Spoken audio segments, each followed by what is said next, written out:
ओम साई राम। स्वागत करता हूं आपके अपने चैनल पे। मैं हूं रामचंद्र गुप्ता, सह सचिव श्री साईं बाबा सेवा आश्रम करगी रोड कोटा। आज हम आपको साईं सचिव अध्याय 35 की पावन कथा साईं धाम के संचालक व परम प्रिय मानस शिष्य श्री कैलाश चंद्र गुप्ता जी के आदेशानुसार साईं की द्वारिका माई में यह पावन कथा हम साईं को सुना रहे हैं। तो जो भक्त बाबा की इस कथा का आनंद ले रहे हैं उन सभी पे शिरडी के साईं की अपार कृपा बनी रहे और उनके सारे कष्टों को बाबा पल भर में दूर करें। आप सभी कमेंट में अपना नाम लिख दीजिएगा और एड्रेस लिख दीजिएगा ताकि आपके नाम से हम बाबा के समक्ष प्रार्थना लगा सकें कि बाबा जो भक्त कमेंट करते हैं उनके भी सारे संकट और कष्ट को दूर करें। अगर आपने साईं जीवन वालों को सब्सक्राइब नहीं किया तो सब्सक्राइब कर लीजिए, बेल आइकन को ऑन कर दीजिए। अगर आप पर्सनल मेंबर बनना चाहते हैं तो ज्वाइन बटन को क्लिक करके मेंबर्स बन सकते हैं। साथ ही अगर आप सभी ने इस वीडियो को लोगों में शेयर किया तो आप भी एक पुण्य के भागीदार बन सकते हैं, क्योंकि ये पावन कथा है, महाग्रंथ है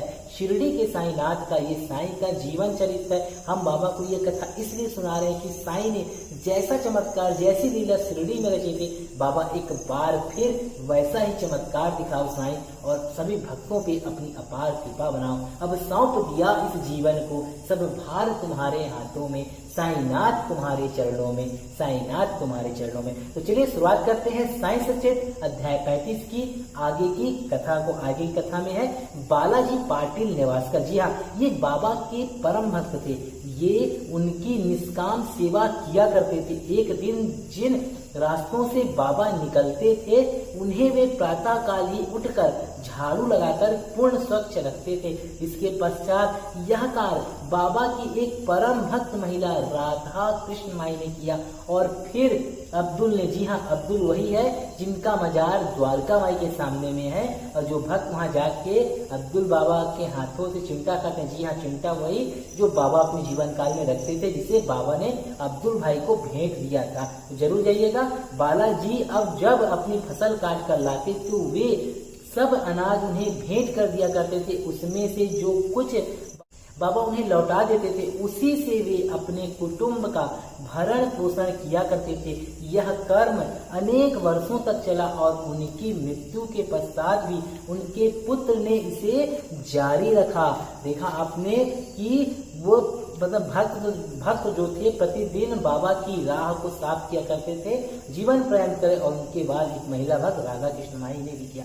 तो आप भी किसी भी मंदिर में जाते हैं, वहाँ झाड़ू अगर आपको मिलता है, साफ सफाई किए, क्योंकि अगर आप वहाँ झाड़ू लगा रहे हैं तो आप अपने कर्म को साफ कर रहे हैं। ये एक सत्य है। मैंने भी पूरा जीवन जब से बाबा की शरण में हूँ मैंने भी झाड़ू बहुत लगाया और साईं धाम के संचालक जो महान आत्मा है और जिन्होंने इस धाम के निर्माण में अपना पूरा जीवन समर्पित कर दिया, उन्होंने आज भी प्रतिदिन सवेरे आकर पूरा पूजा पाठ साफ सफाई करते हैं। अभी भी आप देख रहे हैं द्वारका माई उन्होंने पूरा साफ धो धा के यहाँ पर से गए हैं। तो उनको सादर नमन हम भी करते हैं और आप सभी भी करते हैं। चलिए आगे कथा को प्रारंभ करते हैं कि उदी की शक्ति और महत्व।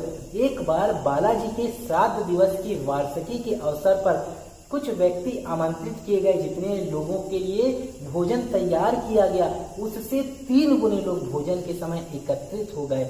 यह देख श्रीमती नेवासकर किंकित विमूढ़ सी हो गई। उन्होंने सोचा कि यह भोजन सबके लिए पर्याप्त ना होगा और कहीं कम पड़ गया तो कुटुंब की भारी अपकीर्ति होगी।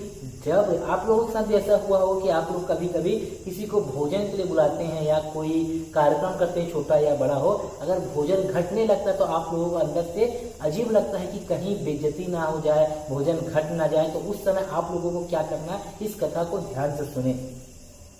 तो जब उन्हें यह संकोच लगने लगा कि भोजन घट ना जाए तो सबके लिए पर्याप्त ना होगा, कहीं कम पड़ गया तो कुटुंब की भारी अपकीर्ति होगी, तब उनकी सास ने उनसे संतावनापूर्ण शब्दों में कहा कि चिंता को ना करो, यह भोजन सामग्री हमारी नहीं, ये शिरडी के साईंनाथ की है, तो साईं बाबा की है। प्रत्येक बर्तन में उदी, जी हाँ, साईं की विभूति डालकर उन्हें वस्त्र से ढक दो और बिना वस्त्र हटाए सबको परोस दो, वे ही हमारी लाज बचाएंगे। और परामर्श के अनुसार ऐसा ही किया गया। जब भोजन के लिए लोग आए तो तृप्ति पूर्व मतलब पूर्ण पेट भर के भोजन करने के पश्चात भी भोजन सामग्री यथेष्ट मात्रा में शेष देखकर उन लोगों को महान आश्चर्य हुआ और प्रसन्नता हुआ। यथार्थ में देखा जाए कि जैसा जिसका भाव होता है उसके अनुकूल ही अनुभव प्राप्त होता है। जैसा भाव रहा जिस जन का वैसा रूप हुआ मेरे मन का। भार तुम्हारा मुझ पर होगा वचन न मेरा झूठा होगा। जी हाँ, यहाँ साईं का चमत्कार चलता है। जब आप साईं को याद करते हैं, किसी विपत्ति पे, किसी कष्ट पे साईं आपका भार उठाने आ जाते हैं। उसी तरह यहाँ पर भी बाबा ने उनकी लाज रखी। ऐसा ही घटना मुझे प्रथम श्रेणी के उपन्यायाधीश तथा बाबा के परम भक्त श्री B.A. चौंगले ने बतलाई। फरवरी सन 1943 में करजत जिला अहमदनगर में पूजा का उत्सव हो रहा था। तभी इस अवसर पर एक बृहद भोज का आयोजन हुआ। भोजन के समय आमंत्रित लोगों से लगभग 5 गुना अधिक भोजन के लिए आए और फिर भी भोजन सामग्री कम नहीं हुई। बाबा की कृपा से सबको भोजन मिला।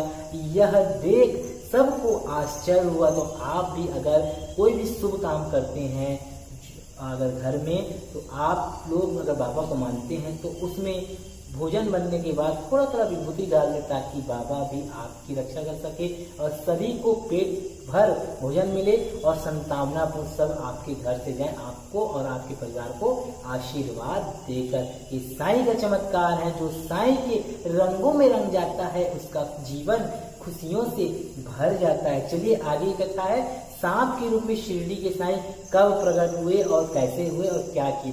शिरडी के रघु पाटिल एक बार निवासी के बालाजी पाटिल के पास गए, जहां संध्या को उन्हें ज्ञात हुआ कि एक सांप फुफकारता हुआ गौशाला में घुस गया है और सभी पशु भयभीत होकर भागने लगे। घर के लोग भी घबरा गए, परंतु बालाजी ने सोचा कि श्री साईं ही इस रूप में प्रकट हुए हैं। तब एक प्याले में दूध ले आए और निर्भय होकर उस सर्प के सम्मुख रख कर उनको इस प्रकार संबोधित कर कहने लगे कि बाबा, आप फुफकार कर क्यों शोर कर रहे हो? क्या आप मुझे भयभीत करना चाहते हो?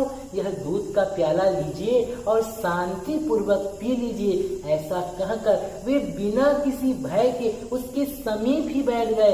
अन्य कुटुंब जन तो बहुत घबरा गए और उनकी समझ में ही न आ रहा था कि अब वे क्या करें। थोड़ी देर में ही सर्प ने दूध पिया और कहीं अदृश्य हो गया और किसी को भी पता न चला कि वह कहाँ गया। गौशाला में देखने पर भी वहां उसका कोई चिन्ह नहीं दिखाई दिया, क्योंकि वे तो बाबा थे। बाबा के भक्त ने उसे प्रेम पूर्वक भोजन भेंट किया, उसे खाए और चले गए। बस डरने की जरूरत नहीं है। अगर ऐसा रहता है तो आप लोग, अगर आप लोग के घर में निकलता है, कोशिश करें कि उससे सांप जो पकड़ते हैं उन्हें कॉल करके बुला लीजिए, ताकि वे उन्हें पकड़ के ले जाएं। और जहरीला सांप है तो कम से कम बाबा का नाम स्मरण करें, 2 अगरबत्ती लगा दें। बाबा चाहेंगे तो उसे आपसे रक्षा करेंगे। तो श्री सद्गुरु साईनाथ परमस्तु शुभम भवतु सप्ताह प्रयाण पंचम विश्राम। जी हाँ, साईं सचिव अध्याय 35 की यह पावन कथा संपूर्ण हुई और सप्ताह का यह 5वां विश्राम है। चलिए प्रार्थना कर लेते हैं कि बाबा आपकी इस पावन कथा को जो भक्त सुन रहे हैं उनके जीवन में आ रहे सारे कष्टों को साईनाथ दूर करें और उस धुनी में जो 1972 से जल रही है उनके सारे कष्टों को, उनकी परेशानियों को बाबा जला के नष्ट कर दें और बाबा की कृपा आप सभी भक्तों पे बनी रहे। यही प्रार्थना मैं बाबा की द्वारकामाई से उन सभी साईं भक्तों के लिए करता हूँ जो इस पावन कथा का श्रवण कर रहे हैं, लोगों में शेयर कर रहे हैं, प्रसारित कर रहे हैं और आप सभी के ऊपर शिरडी के साईं की अपार कृपा बनी रहे। तो बाबा के अगले वीडियो पे साईं सचिव अध्याय 36 की पावन कथा हम आपको सुनाएंगे। अगर आप सभी बाबा के चैनल पे नए हैं तो सब्सक्राइब कर लीजिए, बेल आइकन को ऑन कर दीजिए और प्लीज आप सभी साईं के इस धाम के साईं जीवन माला के पर्सनल मेंबर्स बनिए, ताकि इस धाम का विकास हो सके। आप ज्वाइन करें और अधिक से अधिक लोगों को भी ज्वाइन करने का आग्रह करें, ताकि सभी भक्तों के सहयोग से बाबा का मंदिर का निर्माण का काम संपूर्ण हो सके और जल्द से चालू हो सके, क्योंकि बाबा इस भीषण बरसात में छत में बैठे हुए हैं, मतलब पंडाल में बैठे हुए हैं और उनकी जगह पे पानी बरसात बहुत ही ज़्यादा आता है। हमें देखकर अच्छा नहीं लगता। बस बाबा जल्द से उसका काम संपन्न कराएं। आप बने रहें साईं जीवनमाला के साथ। तब तक के लिए ओम साईं।